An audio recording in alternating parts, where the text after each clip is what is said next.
जो ड्राफ्ट है जिसका सबको इंतज़ार था कि ये क्या ड्राफ्ट होगा आइनी तरमीम 27वीं आइनी तरमीम का, वो हमें सेनेट के सेशन के दौरान दिया गया। लॉ मिनिस्टर साहब आए और उन्होंने ये हमें सबको पेश किया।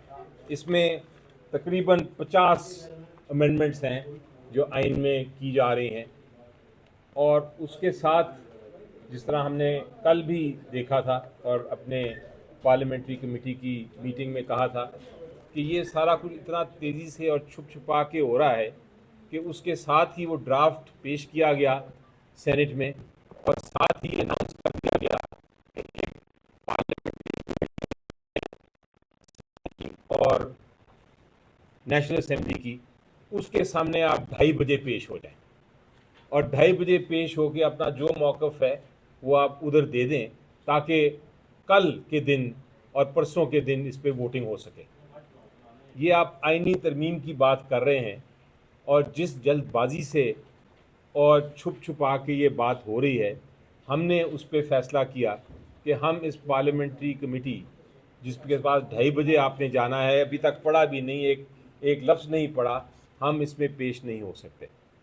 आइनी तरमीम करने के लिए जो 18वीं तरमीम थी, आपको पता है 1 साल लगा था, उसमें कोई 90 से ज़्यादा मीटिंग्स हुई थी, और फिर जाके वो 18वीं तरमीम बना था।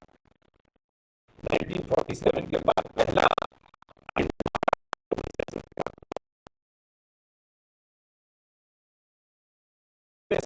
1947 से 73 तक आप गिन लें। तो ये इतनी अहम अमेंडमेंट जिसमें मैंने सरसरी तौर पे देखा है कि नई आईनी अदालत बन रही है।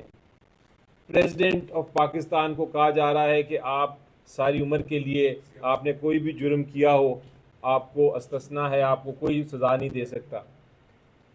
Structure of command of armed forces, उसमें तब्दीली की जा रही है। ट्रांसफ़र ऑफ जजेस किए जा रहे हैं।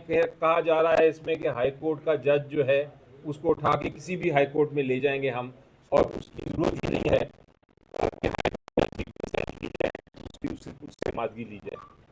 आर्टिकल 184 जो सुप्रीम कोर्ट ऑफ पाकिस्तान जिसके तहत बुनियादी हकूक़ की हुक्म देता है, उसकी इम्प्लीमेंटेशन करता है, उसको ख़त्म कर दिया गया है, और वो एक नई अदालत को दे दिया गया है कारोबार सारा।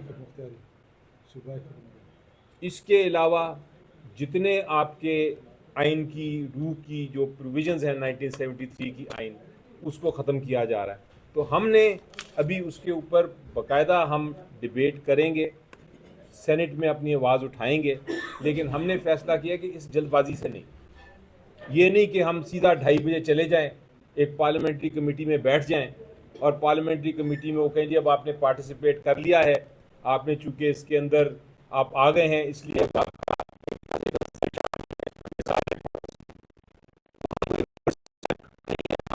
2 करोड़ 4 करोड़ 20 करोड़ अवाम की हम नुमाइंदगी कर रहे हैं इधर, हम उनके हकूक़ को किसी तरह नुकसान नहीं पहुंचाने देंगे।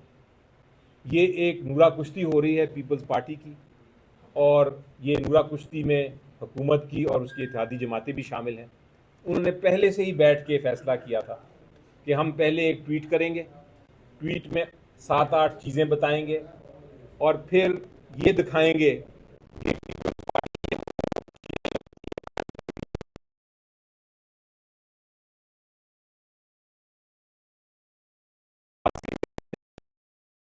मार्का मारा है, और हमने सिर्फ ये सफाई जमीन दे के आ रहे हैं, इसमें रिपोर्ट नहीं है। इतना बाकी जो बातें थी, जहाँ जहाँ हमको चीज़ें चाहिए थी, पहले से ही डिसाइडेड थी कि क्या चीज़ किसको चाहिए। वो इस जो 27वीं तरमीम का एक ढांचा आया है, हमारे पास ड्राफ्ट आया है, उसमें सारी शामिल है।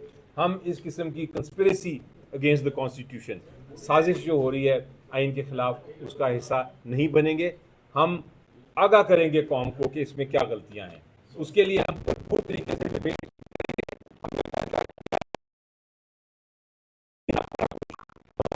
देंगे, लेकिन हम इस पार्लियामेंट्री कमेटी जो कि एक रबर स्टैम्प कमेटी है, इसका फिलहाल हम हिस्सा नहीं होंगे। अली जफर साहब ये बताते बुनियादी तौर पर, लेकिन ये ड्राफ्ट आप कौम के सामने आ गया है और कौम की रहनुमाई अपोजिशन ही कर सकती है। हर वक्त जब भी कोई तरमीम आती है, उसके जो मुज़मिरात होते हैं, उसकी जो संगीन उसमें चीज़ें सूरत हाल होती हैं, क्या अभी तक आप इस 27 तरमीम के मुज़मिरात से आगाह नहीं है? और दूसरा मेरा सवाल यह है कि आपको होल कमेटी के बेहतर, आपने एक सालसी की बात की, आपने कहा कि सेनेट होल कमेटी में सब जमातें बैठ जाएं और अपना इनपुट दे दें ताकि कौम को भी पता चल जाता, लाइव चल जाता।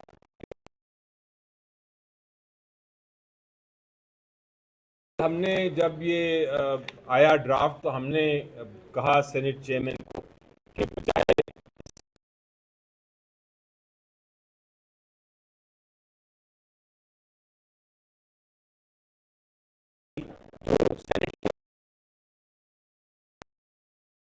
सेनेट को जब बहुत अहम मामला हो तो आप सेनेट को एक कमेटी बना देते हैं ताकि हर कोई उधर बैठ के अपनी अपनी बात कर सके और अपनी अपनी तजवीज़ दे सके। ये ऐसी बात थी जो कि एक ऑप्शन दी थी हमने, और मेरा ख्याल है बड़ी अच्छी एक ऑप्शन थी चेयरमैन साहब को, और ये एक प्रोसेस को आगे चलाने की बात की थी हमने, लेकिन उसको रद्द कर दिया गया। वो इसलिए क्योंकि पार्लियामेंट्री कमेटी में मेजॉरिटी जो है वो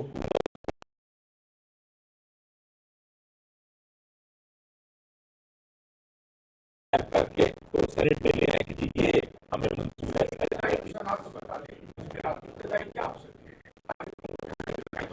जी देखिए, इसको हमने डिटेल में नहीं पढ़ा, लेकिन एक चीज़ सामने नज़र आ रही है वो ये है कि जो सुप्रीम कोर्ट है उसको ख़त्म किया जा रहा है। सुप्रीम कोर्ट अब सिर्फ एक अपील कोर्ट बन जाएगा, उसको सुप्रीम आप नहीं कह सकेंगे, वो एक अपील का कोर्ट बन जाएगा। अगर कोई सिविल या क्रिमिनल केसेस जो हैं वो अगर उनकी अपीलें आती हैं तो वो सुप्रीम कोर्ट सुन सकेगा। उसके अलावा जो एक नया अदालत बनाई है कॉन्स्टिट्यूशनल कोर्ट, जिसको ये कहा गया है कि प्रेसिडेंट डिटर्मिन करेंगे, प्रेसिडेंट बताएंगे कि कितनी तादाद होनी चाहिए उसकी, उसके चीफ जस्टिस भी वो ही जुडिशरी कमीशन बनाएंगे।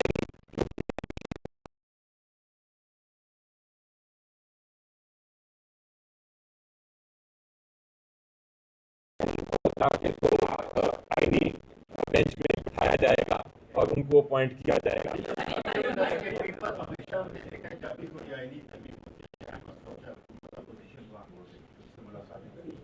क्या वजह है कि पीटीआई की अपोजिशन इतनी गैर अहम हुई है कि हुकूमत ने इतने अहम मामले में भी आप लोगों से बातचीत का मुशाहिदा नहीं किया?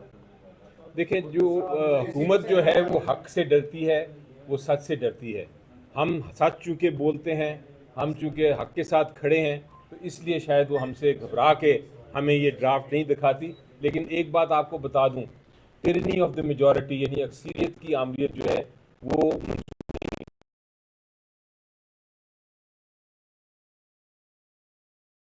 से आप आईनी तरमीम कर सकते हैं, लेकिन उसके साथ साथ एक आईनी ट्रेडिशन है, एक आईनी जूरिस्प्रूडेंस है। वो ये कहती है कि जब आईनी तरमीम हो, चूँकि ये डॉक्यूमेंट सिर्फ एक कानून नहीं, ये एक डॉक्यूमेंट है जिसके तहत हम सारे अपनी ज़िंदगी बसर करते हैं, तो ये लोगों का डॉक्यूमेंट होता है, इसलिए इसके लिए आपको कंसेंसस चाहिए। इसके अलावा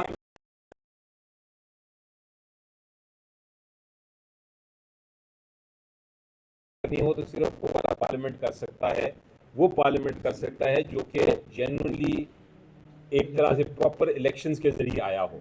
अगर आपने ये करना है कि आपने एक तो इलेक्शन चुरा के लोगों को लेके आना है और उसके बाद रिजर्व सीट का मामला सिंबल लेके रिजर्व सीट लेके मेजॉरिटी लेनी है, और मेजॉरिटी लेके ये कहना है कि जनाब हमारे पास तो 2/3 मेजॉरिटी है, हम ये अमेंडमेंट कर रहे हैं, तो ये अमेंडमेंट, ये आइन की अमेंडमेंट किसी को मंजूर नहीं होगी।